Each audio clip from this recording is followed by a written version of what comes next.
দোষ ছিল তার, এই মায়ের কি দোষ ছিল? তিনি তার সন্তানের ভবিষ্যতের কথা চিন্তা করে স্কুলে যান, কিন্তু এর মাধ্যমেই তিনি একটি তরচদা জীবন হারিয়ে ফেলেন। সেদিন তার ছোট মেয়ে হয়তো অপেক্ষা করেছিল মা তাকে নিয়ে বাড়ি ফিরবে, কিন্তু সেই অপেক্ষা আর কখনো শেষ হয়নি। তদন্ত ও বিচার চলতে থাকে। এই ঘটনার পর সারা দেশে তীব্র ক্ষোভের সৃষ্টি হয়। ভিডিও ফুটেজ এবং বিভিন্ন আলামত বিশ্লেষণ করে পুলিশ তদন্ত শুরু করে। প্রাথমিকভাবে অনেককে শনাক্ত করা হলেও তদন্ত শেষে 15 জনের বিরুদ্ধে অভিযোগপত্র দাখিল করা হয়। দীর্ঘ বিচার প্রক্রিয়ার পর 9 অক্টোবর 2024 সালে আদালতে রায় ঘোষণা হয়। প্রধান আসামি ইব্রাহিম ওরফে হৃদয় মোল্লাকে মৃত্যুদণ্ড দেওয়া হয়।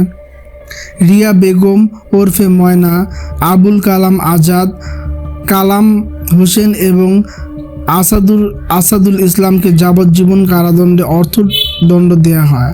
8 জন অভিযোগ প্রমাণিত না হওয়ায় খালাস পান, আর 2 জন অপ্রাপ্ত বয়স্ক হওয়ায় তাদের বিচার শীর্ষ আদালতে পৃথকভাবে পরিচালিত হয়।